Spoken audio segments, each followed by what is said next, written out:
기내식 대란과 관련해 박삼구 금호 아시아나그룹 회장이 어제 직접 사과를 했지만 논란은 가라앉지 않고 있습니다. 아시아나항공 노조와 직원들은 경영진을 규탄하는 촛불 집회를 준비하고 있습니다. 이런 가운데 구속의 갈림길에 놓인 조양호 한진그룹 회장은 오늘 영장 실질 심사를 받습니다. 대한항공과 아시아나항공의 문제점들 백성문 변호사와 자세하게 짚어보겠습니다. 안녕하십니까? 네, 안녕하세요. 네, 변호사님 먼저 대한항공 얘기부터 해보죠. 네. 조양호 회장 영장 실질 심사를 당초 예정보다 하루 늦춰진 오늘 받게 됩니다. 앞서 부인 이명희 씨 그리고 두 딸 조현아, 조현민 씨의 구속영장은 기각이 됐는데 오늘 조양호 회장의 영장은 어떻게 될 것으로 보십니까? 일단 이명희 이사장이나 조현민 씨의 구속영장 청구와 관련해서는 저도 이제 방송에서 여러 차례 얘기한 바 있습니다만 국민들의 공분과는 별개로 혐의 자체가 구속영장을 발부하기에는 좀 무리다 이런 얘기를 많이 말씀을 드린 적이 있는데 이번에 조양호 회장과 관련된 혐의는 혐의 사실만 놓고 볼 때는 구속영장 발부가 높은 건 사실입니다. 네. 예를 들어서 횡령죄를 생각을 해보면 그 조현아 그 당시 부사장이 땅콩양 사건 당시에 형사소송 그 변호사 비용을 원래 그건 당연히 개인의 일이니까 당연히 회사 돈이 아닌 개인의 돈을 해야 되는데 그것도 회사 돈을 사용하게 했고 그리고 배임과 관련해서는 이제 면세품을 납품을 할 때 납품하는 쪽에서 100원짜리를 대한항공에서 100원에 사면 되는데 중간에 다른 회사가 껴서 110원에 사 100원에 사서 110원에 넘기는 일종의 통행세를 걷었다는 부분은 이제 배임 부분이고요.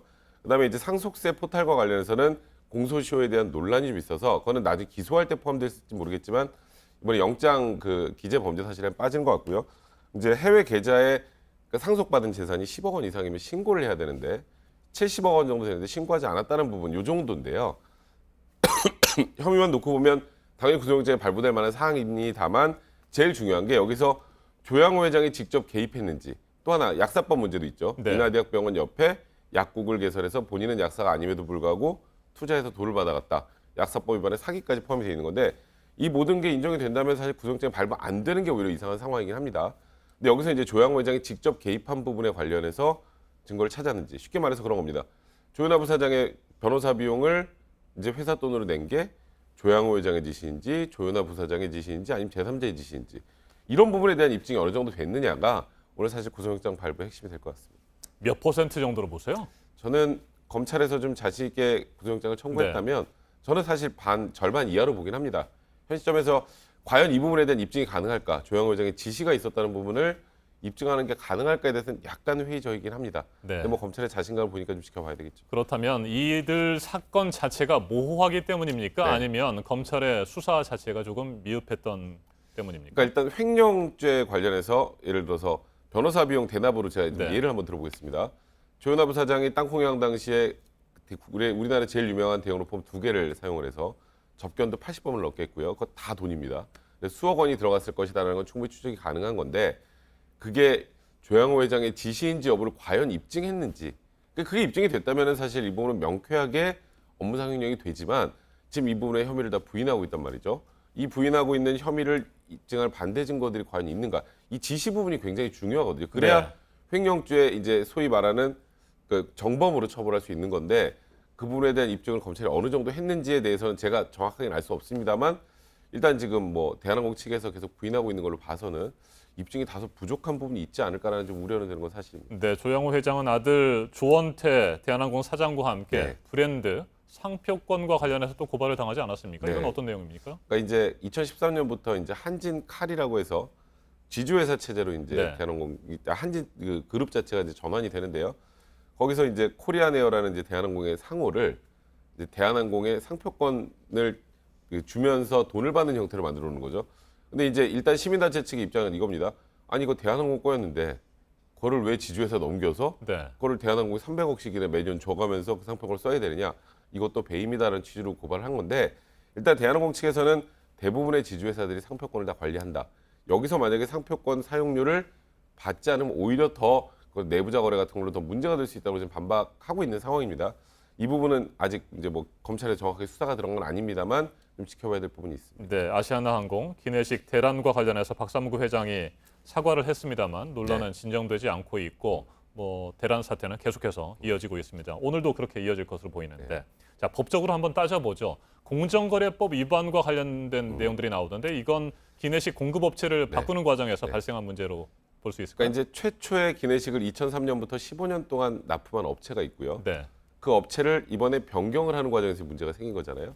근데 이제 일단은 주장을 보면 기내식을 납품하던 최초의 업체에서 그러니까 계약을 연장할 거면 5년 단위로 연장이 되는데 1,600억 정도를 투자를 해라라고 했다는 거예요. 네. 그것도 아시아나항공이 아니라 아시아나항공의 지주회사입니다. 금호홀딩스에 투자라 그러니까 아니 난 아시아나항공이 투자하는 건데 이해가 되는데 왜 우리가 박상구 회장의 그 사실상의 이제 개인 회사나 마찬가지인 금호홀딩스에 그 돈을 투자하느냐를 거절했다가 결국 계약이 되지 않았다. 그러면 이거는 공정거래법에서 보면은 타인의 그 회사의 업무를 강제로 반대적으로 조정하려는 그런 시도가 아니었느냐라는 부분으로 관련해서 공정거래법 위반 문제로 사실 첫 번째 그 납품업체가 신고를 하긴 했어요. 네. 근데 일단은 뭐 그 부분에 대해서는 공정거래에서 혐의 없음으로 결론이 났는데 뭐 이 부분과 관련해서 사실 해석의 여지가 많거든요. 왜냐하면 투자를 거절해서 지금 납품업체를 변경한 것인지 아니면 투자는 투자고 납품한 기내식이 문제가 있어서 그만둔 것인지 아하. 지금 아시아나공식은 그렇게 주장하고 있단 말이죠. 그 부분에 대한 입증의 문제가 아니었을까 일단 싶은데 근데 문제는 공교롭게도 두 번째로 기내식 납품업체로 들어온 물론 지금 3개월 동안 화재 때문에 지금 작은 납품업체에 맡기는 바람에 이렇게 큰 문제가 생겼는데 네. 그곳에서 1,600억을 투자하고 들어왔단 말이죠. 음. 근데 그러다 보니까 이 두 개가 맞물려서 이것도 공정거래법 위반이 아니냐라는 얘기가 많이 나오는 건 사실입니다. 자, 그리고 아시아나항공은 기내식이 비행기에 실리지 않은 사실을 승객들에게 적극적으로 알리지 않았습니다. 네. 그리고 나중에 문제를 제기하고 반발하자 면세점 등에서 사용할 수 있는 뭐 30에서 50달러 상당의 쿠폰을 줬다고 네. 해요. 자, 이 부분은 어떻게 보십니까? 그러니까 일단 이렇게 생각을 해보죠. 면세점에서 사용할 수 있는 30달러에서 50달러의 네. 쿠폰을 줬다라는 게 기내식을 먹자는 것과 등가가 되느냐. 근데 아마 아시아나항공 입장에서는 좀 더 준다고 생각을 했던 것 같아요. 기내식을 대충 납품 단가로 따지면 10,000원에서 15,000원 정도 사이가 되거든요. 그럼 그거보다 많이 줬는데 문제는 이 기내식을 먹지 않은 것도 문제지만 더 큰 문제는 지금 휴가철에 해외를 갔는데 한두 시간 연착이 돼서 가면 네. 모든 일정이 틀어지는 경우가 있습니다. 그렇죠. 그 일정이 틀어지는 거에 대한 보상은 전혀 되는 게 아니에요. 이제 그러니까 이 부분에 관련된 집단소송 얘기가 지금 나오고 있는 거고 그러다 보니 아시아나항공에서 지금 이제 벌써 오늘이 5일째 정도 되는 네. 것 같습니다. 이제 기내식 대란이 생긴 게 어제부터 조금 방식을 바꾼 것 같아요. 차라리 기내식을 씻지 않고 정시에 떠나라, 노밀로 떠나라. 그러니까 그러면 이제 밥을 안 먹는 것과 등가적으로 지금 빵 정도를 준다든지 네, 등가적으로 이런 이제 대책을 세우고 그러면은 있는 이걸로 모습이는데. 되잖아요. 네. 그러니까 이게 그 뒤에 일정이 꼬이는 거는 최소한 막아보자는 게 지금 아시아나 입장인데 이제 아시아나가 당초에 그런 얘기를 하지 않았습니까? 이제 기내식 문제는 하루 이틀이면 해결될 것이다. 해결을 그런 방식으로 한다는 건 정말 큰 문제죠. 그러니까 차라리 노밀로 하고 시간에 맞춰가자 쪽으로 지금 회사 방침을 정한 것 같습니다. 근데 사실상 9월 30일까지는 굉장히 작은 업체에서 지금 납품을 해야 되는 상황이라 현실적으로 이게 해결이 될지에 대해서는 미지수입니다. 아직. 네, 착륙할 때까지 승무원들이 면세품을 팔기도 했다는 얘기도 나오고 있습니다. 항공 안전과 관련된 문제이기도 하고 항공법 위반 소지도 있어 보이는데 어떻게 보십니까? 지금 보세요. 아까 말씀드렸던 것처럼 30달러에서 50달러의 면세점 쿠폰을 줍니다. 그럼 비행기 안에 사야죠. 근데 이거를 최대한 소진을 해야 아시아나 항공이 손해가 없습니다. 아하. 그러니까 이것도 참 어찌 보면 굉장히 꼼수라고 할 수 있어요. 네. 뭐 물론 밥을 못 먹은 승객들에게 면세 쿠폰을 나눠주고 사용할 수 있게 해준다는 건 좋은데 이걸 여기서 소진하면 결국 아시아나항공에서 그 이익을 다시 그렇죠. 고스란히 가져오는 거잖아요. 그러다 보니까 다소 무리하게 지금 말씀하셨던 것처럼 착륙할 때 아시겠지만 비행기 타면 이제 다시 안전벨트 시 나오면서 면세품에 대한 판매를 하지 않죠.